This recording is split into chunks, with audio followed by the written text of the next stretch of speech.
Hello everyone and welcome back to one of my favorite analog horror series, Vita-Carnis. Season 2 just got a new episode, Vita-Carnis Revealed Progress. Now, if we learned anything from the first episode of this season, is that cat's out of the bag, right? The public knows about the cult, knows about everything going on, how deep the crawl goes, and now we're doing testing on it.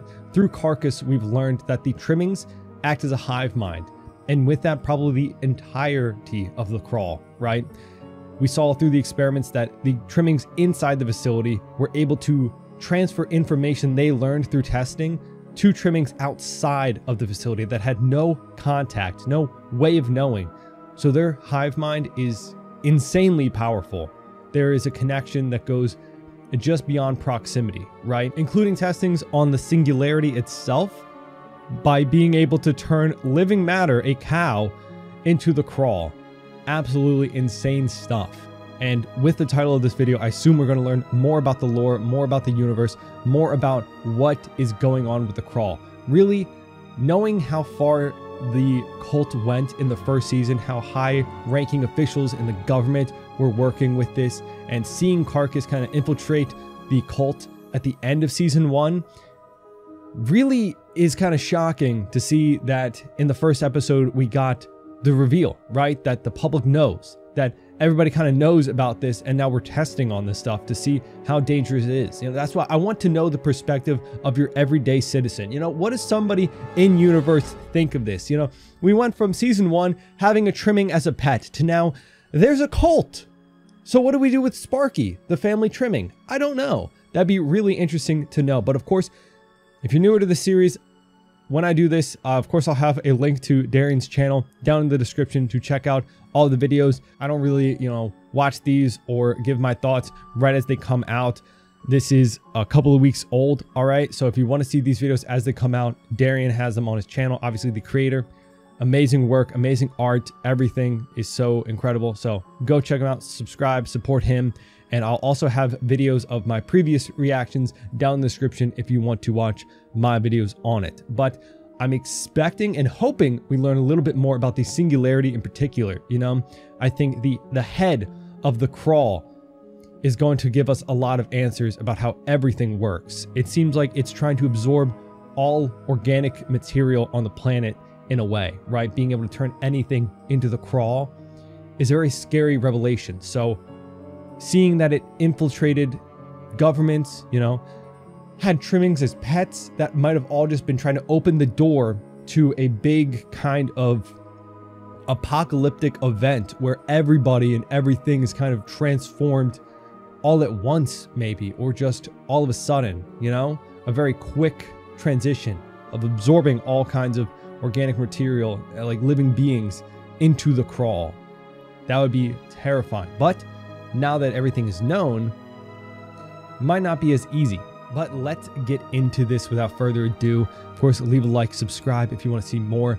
And I might be pausing here and there to give some thoughts, but I'll try to save my big theories till the end to get all of our information so I don't have a question answered immediately after I ask it, right? But let's get into this. These videos can get pretty disturbing. So that's what we're used to with Vita-Carnis, right? The circle of life. I enjoyed that. Only the most beautiful, only the most unique specimens will be moving forward. No, there beautiful are no. lots of fossils hidden on the earth, and plenty make their way into rivers and streams. You can look for them too. Is the Vita-Carnis an ancient species? Were they back when the dinosaurs were alive? Audio log. Okay. Progress report on the Meat Snake Recreation Project.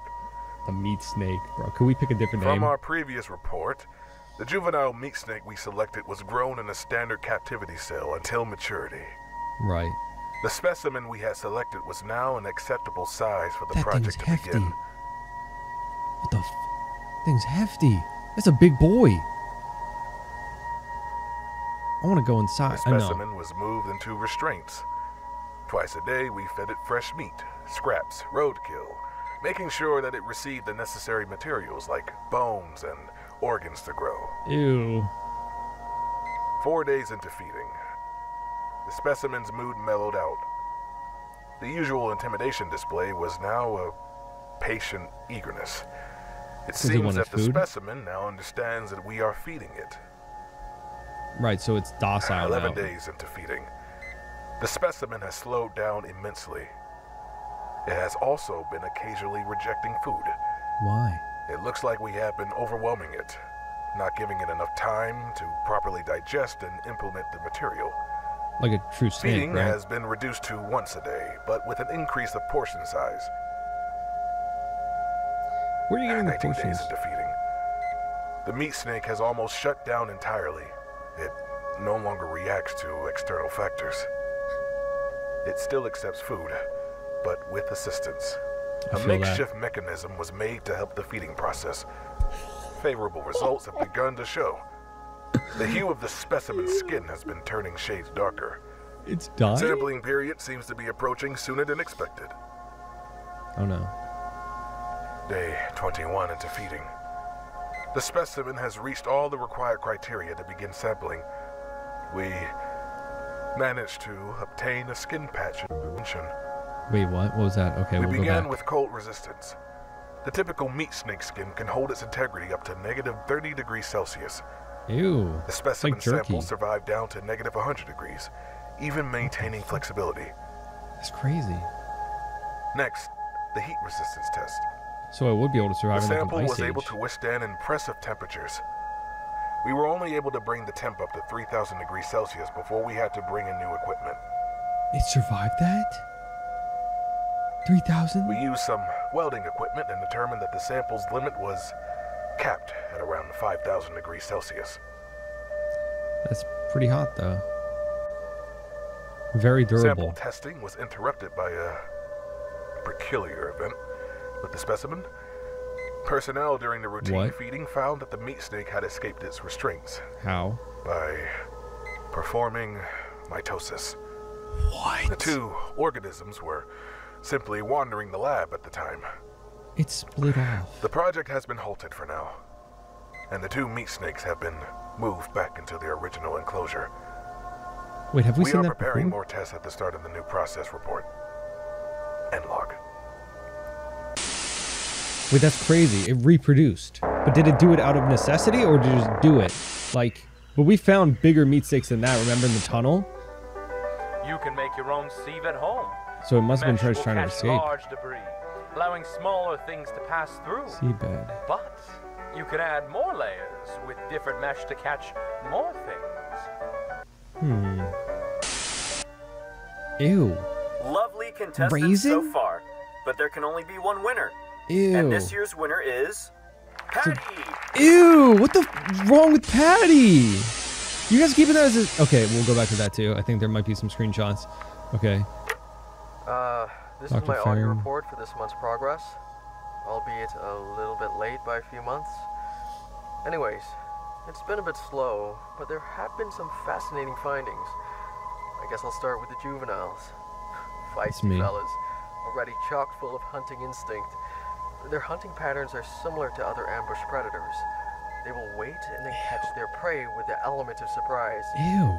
They prefer to hunt prey smaller than themselves, stuff they can take down easily. But once they are older, they start getting a little cockier. Oh my god. But they have the killing technique to back it up. They usually aim for the throat or neck to deliver a kill as fast as possible. But once they metamorphosize into their adult form, it's harder to determine their patterns. Oh my god, gross. Is this like an autopsy? The juveniles we do manage to get into their adult form don't last very long. They simply hide away, rejecting all food we provide. Oh, As it because is they well known, only can hunt. adults only eat human flesh. The Right. adults we have all die to starvation. The best candidates for research are the ones we capture out in the wild. They last longer, most likely due to them already having food and nutrients in their systems. So how long do It's they go between eating? not something I dwell on too often. I am thankful for the ones they bring in for me. We got several adults, even a few humanoid ones. Ew. Oh! We're able to understand a bit of how they work before they eventually whittle away. The hunting tactics of the adult forms changed drastically from their previous form. Hunting now takes much longer as they observe and watch their prey. They are very cautious, waiting for the best opportunity. Right. They take advantage of anything they can to get an upper hand. Their most popular tactic nowadays is climbing inside of furniture.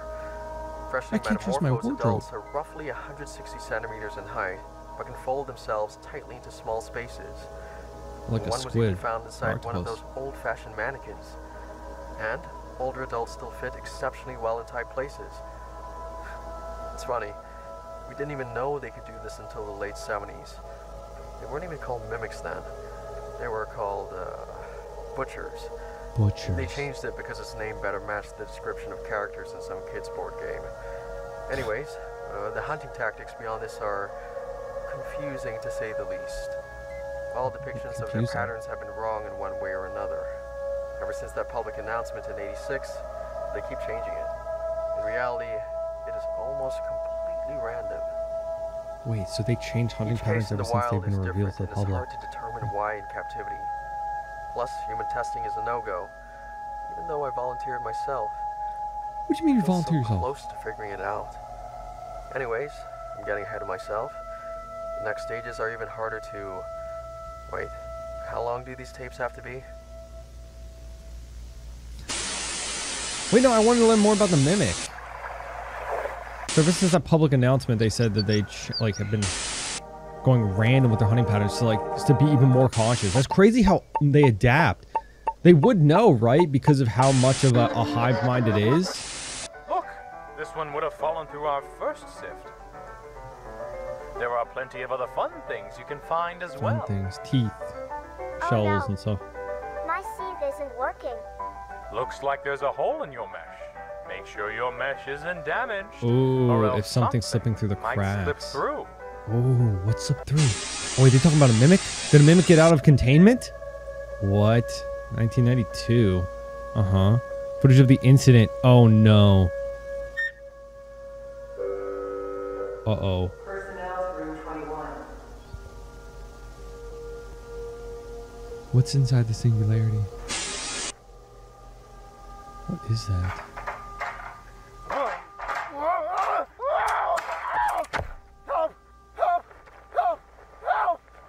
What happened? My leg's tied.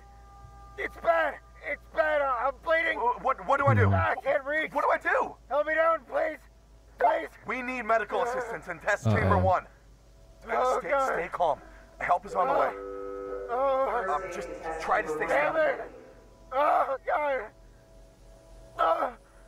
Oh. I hate hearing the screams. I thought a mimic was going to get out. We're going to help you. Lower the ladder slowly. This is going to hurt. Okay, hold still. Ready? Now! I think it hurt. What's happening? What's happening to it? Oh my god. The singularity is reacting. What is...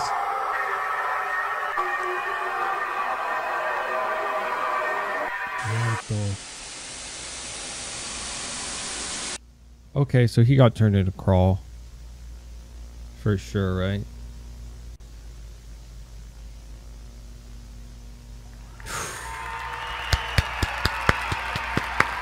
Great work, Darian. Great work. Man, I hate the clips with the screaming. All right, so let's go back. I think there might have been a few places to pause at for any screenshots, right? There might have been a few. I wanted to learn more about the mimics. I think it's really interesting that like that hive mind thing transferring over from what we learned about the trimmings to the mimic, you know, right? Like the mimics obviously are careful hunters. We knew that from the beginning, from the first season. So to see them changing up their hunting patterns even more because there was an announcement made to the public and they knew about it, that's insane. Because probably the cult, maybe. I don't know, maybe.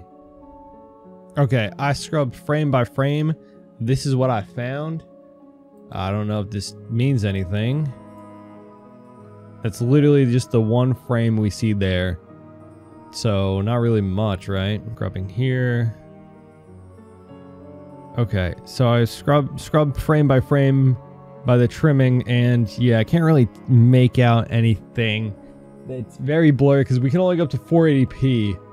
I don't know. This is you can scrub frame by frame on YouTube.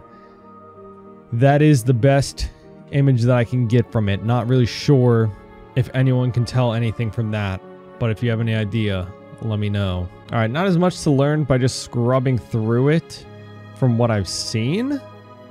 I've gone frame by frame here, so I don't know if I've missed anything. Let me know. But again, to harp back on what we learned and talked about in the first episode, I think the most interesting thing to learn and discuss from this is just how the Crawl acts as a hive mind to learn and evolve, right?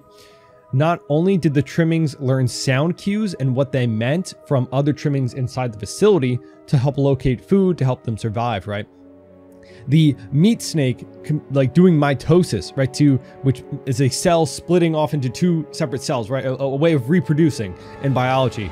To do that, to get out of its containment, to get a more suitable environment, right? We saw that it wasn't really doing too well with the feeding, so it split off to get out of containment, to reproduce as well, right? But I don't know if it necessarily needed to. Like I said, in the first season, we saw the tunnel meat snake that was so large, it was lodged inside of a tunnel and couldn't get out, right? So meat snakes can get rather big, so I don't know if it needed to based off of size, but maybe it was being fed too much, so it was able to split off, or it did it out of necessity to escape its confinement, right? But then on top of that, I think the scariest part is the mimic, right? On top of seeing how terrifying they can be when they mimic a human, right? Just so uncanny, almost a human, but really not, right? And seeing how it can adapt, that is insane. That is crazy. To learn that it knew about public information, the news talking about how terrifying like the Crawl is, you know, that announcement that was made, right? It went from its traditional hunting tactics to adapting, to being random, to trying to be unpredictable so that it can still hunt effectively. That is, I don't even know, an advanced predator, right? It is like evolving to continue to hunt. Terrifying, truly terrifying. And also just showing like predator tactics of like not wanting to eat when in containment, to want to hunt, right? Like that's like the Jurassic Park T-Rex. When it was being fed the goat, it didn't want to eat like that. It wanted to hunt, right? That whole thing. I don't know how accurate that is to actual biology and like how predators in the wild behave, right? But it is terrifying to see how quickly they adapt to new information, how quickly they learn. It really goes to show that maybe even though we know about the Crawl now, we know about the cult, we know how dangerous they are, it might be too late. It might be too late to stop them. But also, I think like the whole Circle of Life, like infomercials we're getting in between with this shifting of things, like discovering information and things falling through the cracks. It leads me to think about like the origin story that we saw with the prints and all the screenshots like in the first season and what they meant. And talking about the fossils and all of that, I wonder how far back the Crawl originates. Was it frozen? Was it something that was biding its time, waiting? Or was it just unearthed? Like, where does it originate from? I think that's my biggest question, in that I believe maybe some kind of thing mixed with some kind of organic life to create like the singularities. Maybe that's where they stem from. Maybe there's something alien. But it is interesting to think about how old the Viticarnus really is, you know? Also, condolences to the cleanup team in Chamber 1. That was terrifying. Definitely, maybe he was absorbed, you know, like turned into the Crawl like the cow was in the first episode. A terrifying thing. A terrifying thing to have happen. Really, like, this screenshot here reminds me of like a fungus. Like, take this page for example and compare it to that screenshot we saw of the room with the singularity and how the fungus connects different plants. The fungus roots in a network go very wide. They spread out very wide. compared to just like traditional roots of like a tree. And here, you know, it talks about how they connect different plants together to get nutrients, kind of like how the crawl connects things together to get more crawl, nutrients for the crawl, right? To spread, to like feed itself, right? So it's kind of like that in a way that it's all connected without being seen on the surface. How the roots of the fungus and the plants connect underground. So at first glance, you don't really see it, but this kind of all connecting is how, you know, again, like the trimmings are able to connect without even being in the same room. It's all like they're connected without being seen, right? So there's some kind of force that connects all of the crawl together that we don't see. So hopefully in the next couple of videos, it talks a bit more about that and we get more information, because it's all kind of just hinting and showing that the crawl is like a hive mind, right? It's like one singular organism broken up into different branching paths with a goal to kind of just spread itself, right? And I think that's a really interesting concept for this series. I love it. That's my theory so far, right? That the crawl is like a fungus, right? I think we kind of got that from all the roots and everything in the first season, right? Not that crazy to say, but that's what I think it is. It's trying to spread itself and just get more nutrients for itself. And the roots are kind of like its hive mind. But again, absolutely love this series so much. It is taking just such a great turn, you know? I thought season 2 would be more the same, but I love how it's taking more of like the scientific like research aspect of it and kind of explaining stuff through that lens. You know, we are kind of taking this perspective in the narrative of learning as the audience, like in the story, learns, right? We're not taking the outside perspective. Like we're not getting more information than what the characters in the universe are figuring out. Like we're discovering things as they discover it, which is I like. Very interested to see where we go with this series next. Of course, leave any thoughts, theories, comments down in the comments section.